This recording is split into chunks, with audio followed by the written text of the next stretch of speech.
This is USA Tonight with Brad Holbrook. Good evening. Today is Black Monday, the day the Dow dropped more than 500 points, the day the Dow dropped more than 22%, almost double the rate of the Black Monday that signaled the beginning of the crash of 1929. But this crash of 1987 is not just an American experience. Around the world, stock markets fell faster than a skydiver without a parachute. The panic starting in Tokyo this morning while the West slept. One cause of the sell-off was reaction to last week's 236-point drop in the Dow. The result, the Nikkei average was down 260 yen. Then, like a plague, sell fever headed west. In Frankfurt, fears of higher interest rates in the U.S. triggered the drop there. In 2.5 hours of trading, the Commerzbank share index fell 132 points. In London, an even larger drop. The British market, trying to cope with Friday's national computer failure, was thrown into a near panic. The result, the London Financial Times index down more than 183, the biggest one-day drop in Britain's history. And from there to Wall Street, where the numbers speak for themselves. Unofficially, the Dow stands at 1738.41, a drop of more than 508 points, with a volume of more than 604 million shares. Proof, as Alec Roberts reports, that the panic hit a fevered pitch. From the opening bell, the market was in free fall. After last Friday's record 108-point loss, analysts had expected a rally. Instead, it's panic. Everyone's in panic. Everybody, we're trying to find a bottom. We're trying to, as a floor broker, I see stocks trading 10 points below where they traded Thursday, and I'm saying this has to be the bottom. And then they trade 5 points lower than that. Coming up today, global stock market bloodbath, $2 trillion wiped off in value. Is this 1987 again? I explain to you what's causing all of this, why things may not be as they seem, including Warren Buffett selling Apple, and what signals it's sending us. Is a Fed intervention coming? Trading platforms crash, Bitcoin plummets, and we could be on the verge of a full-blown regional war in the Middle East. It's a big one, guys. Let's go.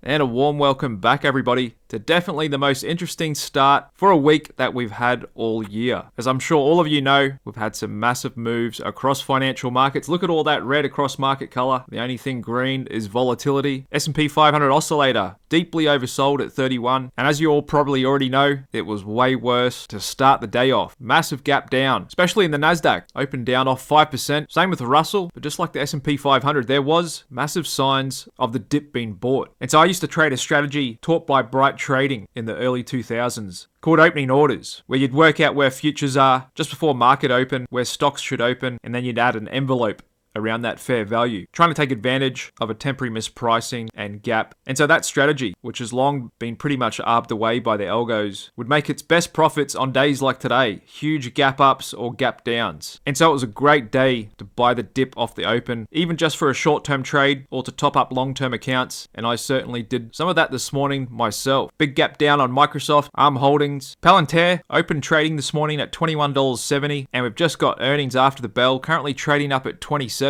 already back above its 50-day VWAP. And for my stock pick members, check out the fill I got on stock pick number 9 this morning with a screenshot from my brokerage account inside the members area. This was a stock I was happy to pay Friday's closing price on, for which I was able to get it 8% cheaper this morning. That's already in the green as well. And so this market rout had already started. Mid last week, accelerated into the close with the most impressive moves coming out of the US government bond yields. 2-year absolutely diving. Actually found some stability today, trading at 390. However, today, the most impressive move we got was in the VIX. Actually shot up a bit above 65. There's a 15-minute chart. We started off this session like Black Monday, 19th of October 1987. Funnily enough, after that kicked off in Tokyo as well, just like it did in the early hours this morning, with Nikkei futures getting absolutely pummeled. At one point down over 15% from Friday's close. Massive move for the world's third largest stock market. However, that's already bounced as well. And stick with me today because I'm going to make a contrarian argument backed up with data points and historical patterns for why we could see an epic bounce here, even in the short term, and could be a good time to add to long-term positions. However, don't get me wrong, just looking at the S&P 500 weekly chart here, I still think we've got the real possibility to make a third touch on this trend line. Kicked off from the low of this bull market in October 2022. So this bottom trend line is what I'd consider a reasonable uptrend in the market, whereas this trend line here, kicked off from the Fed pivot in late October last year, was more of an animal spirits trend, simply unsustainable. Definitely got a little overheated, and so for sure we could pull back to this trend line, which I think could happen by late October. And if that were to happen, from the all-time high to a late October pullback to that trend line would be about a 17% correction, which again is within historical norms, doesn't meet the definition of a bear market, and in fact even after today we still haven't even met the definition of a technical correction in the S&P 500. That's a 10% pullback from highs. Currently got down to 9.7. So what I'm expecting here is a little bounce, then we could fall over again, maybe another little wave up, and then we could have another kind of week or two panic before finding a bottom and potential V-shape, retrace, and then rally into Christmas and early next year, with that typically seasonally bullish period. However, stick with me today, because I'm also going to make an argument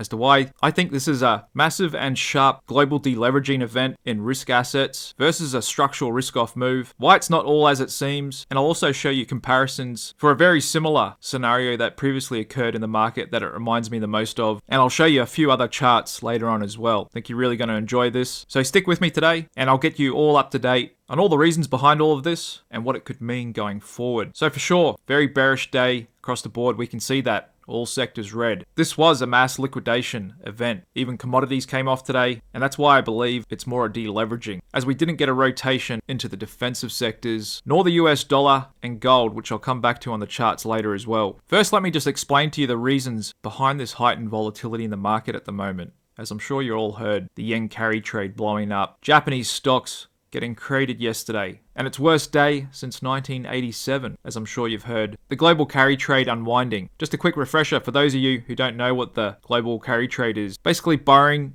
in the yen to invest in other high-yielding assets. I actually did the yen carry trade for a few years myself. In the mid-2000s, going into 2008, I was long the Aussie yen with leverage and had another broker where I could hedge that swap-free. Didn't have to pay overnight interest. So I could just take the daily interest payments from the positive swap. I'm being long Aussie yen while hedging out the risk of the underlying. That's just one way to have done it. However, after the GFC, that 100% hedge, as we used to call it, was too hard to maintain. Increased margin requirements, huge volatility in the FX market, you'd have to rebalance two accounts, and the lowering of interest rates around the world as well. So I pretty much haven't done a yen carry trade since 2008. However, plenty of hedge funds out there do, borrow in the yen to buy Japanese stocks or even US mega cap tech stocks, other growth stocks. That's why they've been coming off hard. And so the Bank of Japan surprisingly increased interest rates last week, only from 0.1% to 0.25%. But with also the indication that we're getting from the Fed going to cut rates, that's narrowing the gap. And as the yen can quite often do, that's why it backtests really well in trend following systems, gets huge amount of momentum, the whole market piles on, and that's caused even more margin calls and an unwinding of a large part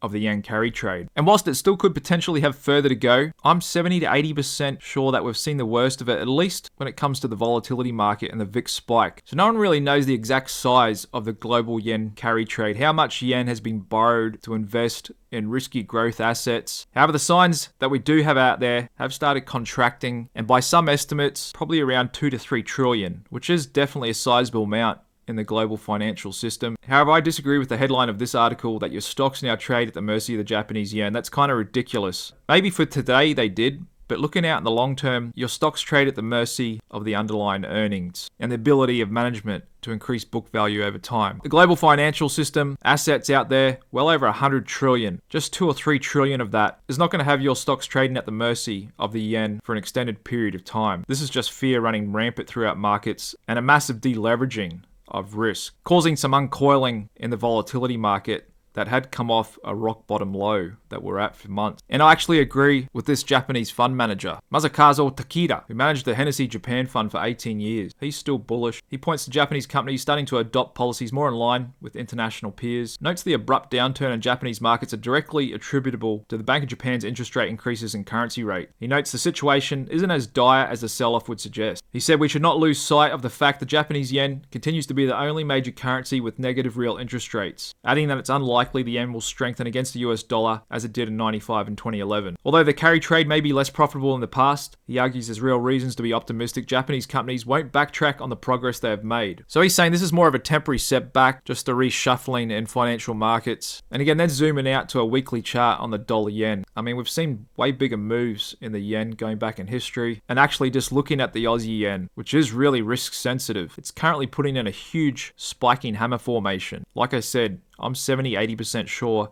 we've already seen the worst of it. Here in the short term, I expect a bounce, but for sure we could roll over again. Same with the stock market, like I just pointed out. But just going down to a daily chart on the Aussie yen, that to me looks like capitulation. Huge hammer candle. And again on the Nikkei 225. It's like the S&P 500 from Japan. Their biggest stocks pretty much bounced right off that low we got in October last year from the Fed pivot. And it had been one of the best performing markets this year, along with mega cap tech stocks. A lot of people borrowing yen. Had been performing well, so some hot air has come out of Japanese stocks, along with some mega cap tech. But again, huge signs of buying the dip here in Nvidia. Going down to a 15-minute chart, it was just bought right off the open, massive volumes. And even the number one market in the spotlight, Japanese shares, looking at the ETF in New York, EWJ, massive buy the dip on huge volume. Again, there's the 15-minute chart, just scooped up right off the open. So as markets often do, they overreact. People pile on, momentum, algos, margin calls. You could think of financial markets as a person who's mostly sane most of the time,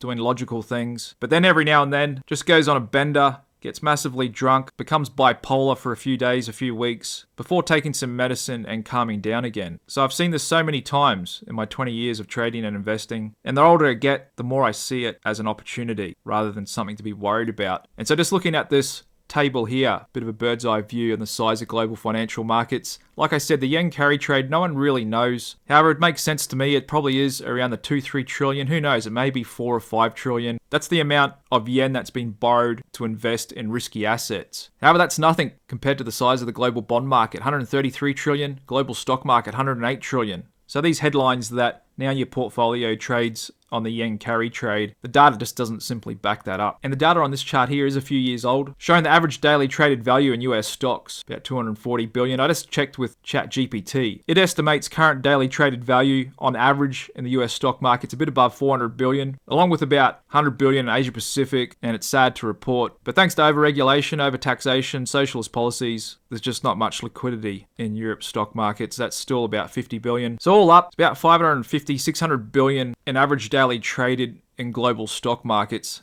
So yeah, if the yen carry trade, let's say, is 3 trillion in size, and even just a 10-20% unwinding of that, positions getting sold, loans getting paid back, margin calls, a massive deleveraging event, then that could be $500 billion or more potentially and deleveraging. And so that's a lot for global stock markets to swallow. That's why it's taken a few days to digest and things kind of reached capitulation levels. VIX shot up. So for sure, volatility is going to be elevated for a little while yet. As I've been saying, we're in that seasonally weak period. Going into the election, now the Bank of Japan. On top of what markets were already worried about last week, with that surprise print on unemployment, 4.3%, softening in the jobs market, definitely spooked the market, got algos selling the headline, with the consensus expecting a recession right around the corner. However, how many people know, and including the algos, not sure how much of them even trade off this sort of data, because we just had a real abnormal print.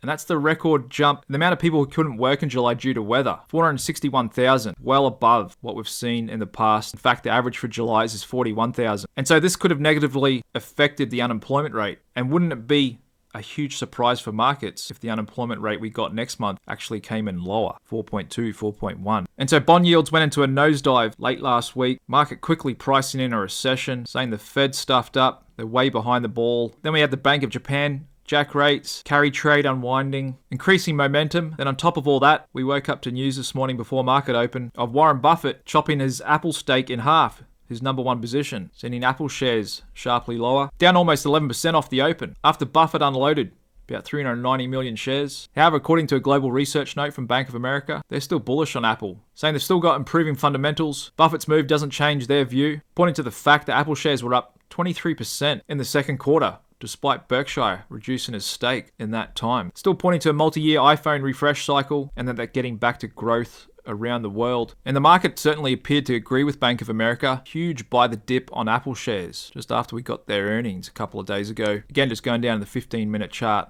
Look at that huge rip right off the open. Money was just waiting there to scoop up those shares underneath $200. Doesn't mean we can't go lower, but again, those dips will probably be bought and positions added to as well. So that definitely spooked the market coming in today. Here in Buffett, record cash levels, as I'm sure you've heard as well. And now the consensus across social media. Buffett forecasting impending doom, etc., etc. You've probably also heard that Berkshire is now sitting on a record cash pile of $277 billion. I think he now owns about 5% of the T-bill market, short-term treasury bonds. And so this is going to be really bearish for the market, right? However, what you probably don't know is that just looking at Berkshire's cash and cash equivalents, short-term T-bills and the like, as a percentage of market cap is actually not at record highs. Because when you just look at that chart of his increasing cash, you're just looking at his cash level in a vacuum. In financial markets, you want to look at everything in relative terms. And so the company Berkshire has gotten a lot bigger in the past decades as well, along with his cash pile. And so this data is a little outdated by a few months. However, we can work out a fresh reading. So as we just saw, it's been reported his current cash pile is $277 billion, and just looking at the market cap of Berkshire today, $891 billion. So if we take $277 billion in his cash, divide that by the current market cap, $891, that equals 31%. Buffett's current ratio of cash to market cap, which again, looking back in history, is not a record. In fact, it was a little higher in late 2019, and it was significantly higher back in 2005, 36%. And so for sure, Buffett probably doesn't like the valuation, especially a long-term value investor like him, of the entire US stock market. So I'm not saying that's not playing a part in his decision to have elevated cash levels. For sure, 31% is definitely elevated. However, again, just looking back in history, Buffett likes to put that cash to work. He's got his elephant gun locked and loaded. And again, wouldn't it surprise the markets if he came out in the following weeks or months and who knows, maybe made a takeover offer on General Motors or some other iconic classic American brand that he can easily buy in cash. General Motors' current market cap around $50 billion. He wouldn't even have to use a quarter of his cash pile to take that company over. So I wouldn't be surprised in the coming weeks or months, maybe the next 6 months or a year even, Warren Buffett comes out with one of the most historic, maybe the most historic purchase of his lifetime and goes out with a bang before he likely retires in the next year or two. So again, it's just important to keep these things in perspective and look at relative terms, because all across social media, I'm just seeing people looking at the nominal level of his cash and pointing that as a reason to freak out, where it could actually be Buffett just trimming his huge Apple stake that did get to 50% of his portfolio and maybe just getting some ammo to make a big ticket purchase in the near future. Nonetheless, just getting back to the stock market, there is a recession playbook being played out here. Definitely seen that sort of repricing in market after we did see a bit of a defensive rotation last week into utilities, consumer staples. And for sure, just to be clear, I still think there is a reasonable chance of a recession happening next year as well. Mostly because it's just too hard to ignore the uninverting bond yield curve, which has a pretty good track record. So I'm for sure tilting more towards stocks that can perform better in recessions, have stronger balance sheets, less debt, good liquidity, and have products or services that are defensive in nature or not reliant on consumer discretionary spending, but can still benefit if the stock market continues on. However, let's just dive into volatility here for a minute, as we did just get the third biggest jump in history in the VIX after COVID and Lehman. And this is a long-term monthly chart of the VIX index. And so you can see us spiking up to 65 today. We've only been higher than that twice before in history. That was in March 2020, COVID, global pandemic, and then back in late 2008, global financial crisis. Bear Stearns, Lehman Brothers going under, along with the subprime mortgage blowing up, taking many funds and investors with it. And I would say this time around, the fundamentals are way better than the last two. The last two, civilization pretty much came to a stop. Global lockdown, none of us had lived through before. Truly a period of uncertainty. Stuck at home, businesses shut, rioting on the streets, you name it. There was huge amount of risks out there. Same in 2008. That was a really scary time to be in financial market. Looked like the whole financial system was crumbling, about to be shut down. Contagion spreading. US government had to step in with a huge bailout, TARP, $750 billion. Massive unwinding in leverage and risk. This time, we got the unemployment at 4.1%. Investors worried we may go into recession. The Bank of Japan increased interest rates to 0.25%. Yes, there has been a bit of unwinding in the yen carry trade, but like I said, the whole global financial system doesn't run on the yen carry trade. This to me reminds me more of the Volmageddon we got in February 2018, unwinding of short volatility. Very similar pattern on the VIX to back then as well. However, stick with me because later in this video, I'm going to show you why it also reminds me of August 2015, which I was trading throughout as well. I'm going to draw some some comparisons with that and the price action we got back then. Now it looks like we just got the second biggest spike in the Nikkei Volatility Index since the GFC as well. It's getting up to almost 70. And for those of you who don't know, what the Volatility Index is the options market implying what the average annualized movement in stock prices will be. And so at 70, they're saying on average, stocks are going to move 70% per year. Of course, that simply just doesn't happen, and that's why the VIX never stays here. In fact, on average, stocks only move around 12% or so a year, and book values, the actual change in the value of businesses, is more around 8%. So the actual value in businesses change around 8%. Realized volatility in the market long-term is around 12%, and then long-term VIX implied volatilities is around 15% for some risk premium for option dealers. So it's pretty much guaranteed the VIX and volatility will come down. But for the here and now, it definitely must be spooking a lot of investors, as we just got the second largest one-day increase from the VIX. Like I said, we've been coming off a low base. VIX shot up 65% close to close. But again, just looking back in history, the average intra-year drop of the S&P 500 is 14.2%. Like I said, the S&P is not even off 10% so far this year. So it's more of a spike in volatility than the stock market getting absolutely created. And again, just looking back at 100 years of data, S&P 500, almost 2/3 of the time, we will drop 10% or more inside of a year. Almost half the time, we'll drop 15% or more. And a quarter of the time, we'll drop 20% or more. So like I said, that drawdown back to the trend line may become, who knows, mid-September to mid-October, would take us down to about 4,600, 4,700, or maybe 4,800 in the S&P 500. And that would be about a 17% drawdown, which again occurs almost half the time. So we shouldn't be surprised, we shouldn't freak out, and it is within historical norm. But you can just imagine the amount of fear, especially if we got there in the next couple of weeks. I'm sure a lot more people will be bailing on the market then. But the point is, we do have room to fall, because we just got so heated coming into July. And so another interesting pattern I'll show you in the volatility market is that between the spot VIX index that's quoted throughout financial media and VIX futures. So here we are on the VIX closing 38.5 today after having shot up to 65. However, if you look at the VIX second month futures contract, which is basically the market pricing in where it thinks the VIX will be in 2 months, that's at 28.2, which is quite a large gap between that and the VIX. So short-term volatility has shot right up, and the volatility term structure is in backwardation. We can see that the 9-day at 42, VIX 30-day 38, 3-month 33, 6-month 30. So the market's pricing in lower volatility in the months ahead, which is opposite to what it normally does. It's normally a positive term structure called contango. As the market makes you pay more for insurance 3-6 months out, it's more likely you'll get that VIX spike. So here's a chart of the spread between the VIX and the second month futures contract, which actually shot up above 36 today, currently at 10.53. And if we just go out to a monthly chart on this, you'll see again back in history, there was only 1, 2, 3, 4 times it shot above 20. And in fact, only 3 times it's shot above 30. And if I just overlay this chart with the S&P 500 index, here in the orange line. Just looking back in history, the last time we've seen spikes above 20 was in February and March 2020, the COVID lows. Great time to buy the dip on the stock market. Again in Volmageddon, February 2018, again it was an opportunity to buy the dip. The big deleveraging we had in 2015, which funnily enough was caused by a big risk-off move in Chinese markets. Their stock market was crashing. Again, that was a great opportunity to buy the dip in S&P 500. And then prior to that, 2008, the spread shot up above 50.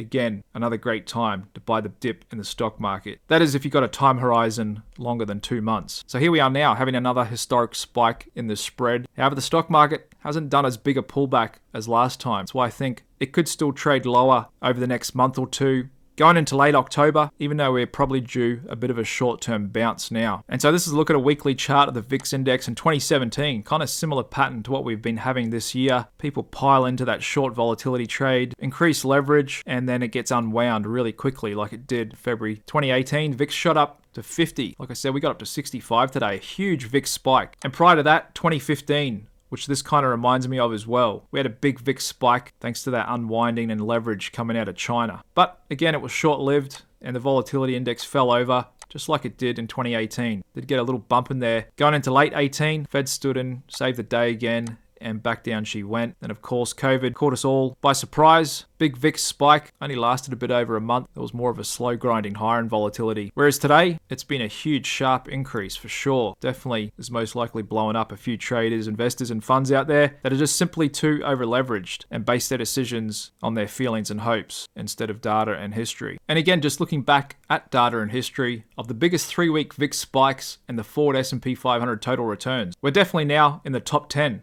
of the biggest 3-week VIX spikes. This data's a few days old. However, looking back in history at those top 10 biggest 3-week VIX spikes, looking forward 1 year, S&P 500 was positive 100% of the time, and in fact, some really good gains. Number 1 actually being a 48% gain. Number 2 and 3, 31% gains. And looking forward 2 years and 3 years, even 4 years, the returns are super positive. You'll find that in stock markets. The best returns come after crashes. It's like the forest has been burnt to the floor. All that's left to happen is go up. New green shoots, now the added bonus of Fed liquidity. The market's been de-risked because modern day finance, portfolio management will have you think of risk as volatility. However, I agree with Warren Buffett. Risk is what's the probability of absolute total loss, stock going to zero. And when you think of it that way, you look at volatility as an opportunity, not a risk. Because those that sold stock this morning on maximum fear, the headlines, is just not historically a good way to trade. And now we've got a lot of finger pointing at the Fed, having been behind the ball, with apparently 21-year-old crypto traders on social media knowing more than Jay Powell about this. But no doubt they're in the spotlight, and we can't rule out an emergency rate cut. I'd put the odds at about 50-50, maybe 60% we don't, because like we just heard from the Fed last week, they're not really panicking. And I just find it hard to believe that this jobs report caught them off guard, and no doubt they'll be paying attention to the yen carry trade unwinding. However, they shouldn't base their policy on just a leveraged trading strategy employed by hedge funds who just happen to be experiencing the pain at the moment. US economy is much more broader and deeper than that. Along with all the stocks, bond market, US economy is still holding up along with corporate profit. However, we very well could get the Fed put.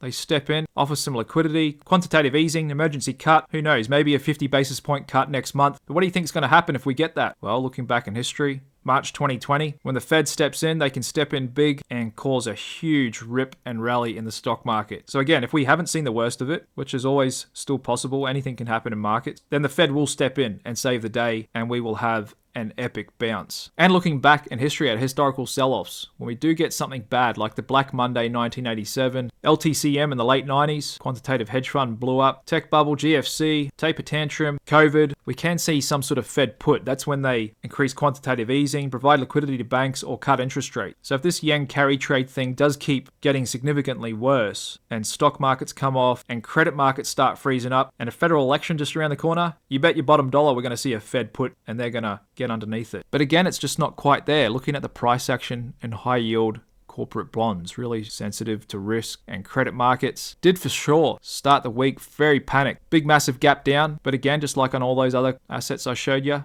massive buy the dip on huge volume. And we are seeing a little stress in the credit markets. Just looking at the spreads of high yield bonds versus treasuries has come off sharply the last couple of sessions. However, just zooming out a bit, again, the dip was bought and we're trading above those October lows, which it bounced off this morning. So we'll keep an eye on this level for signs of stress in the credit markets, and very well possible we could come down to these lows from March last year. And if this does turn into a full-blown structural risk-off change in the markets, we see GDP coming negative in Q3, really raising the risk that we're in a recession. Unemployment spiking, stock markets coming off more than 20%, losing those technical support levels I showed you, then an area I'm going to keep adding to will be commodities. Because just looking back in history, when the stock market does top out, especially after elevated tech valuations, commodities can outperform for years ahead. And again, something you see every time when we get these big VIX spikes, trading platforms get overloaded with traffic, bandwidth can't handle it, and they shut down. People all over social media saying that it's done on purpose, it's a scam. The truth is their platforms just get so overloaded with traffic. Everyone logging in, try to do stuff. And I'm not saying they shouldn't be able to handle that. They should. They should get more bandwidth and more compute power to deal with all that. So for sure, it adds to people's frustrations. They've seen their portfolios getting marked down a lot. On top of that, they can't even log into their platforms. I'm sure a few of you experienced that today. However, this could also serve as a buying signal as well. Anytime brokerage platforms crash, it could be an indication of a blow-off in activity and sentiment. But like I said, this really reminds me of the flash crash, which also just happened to be in August 2015, caused by Chinese stocks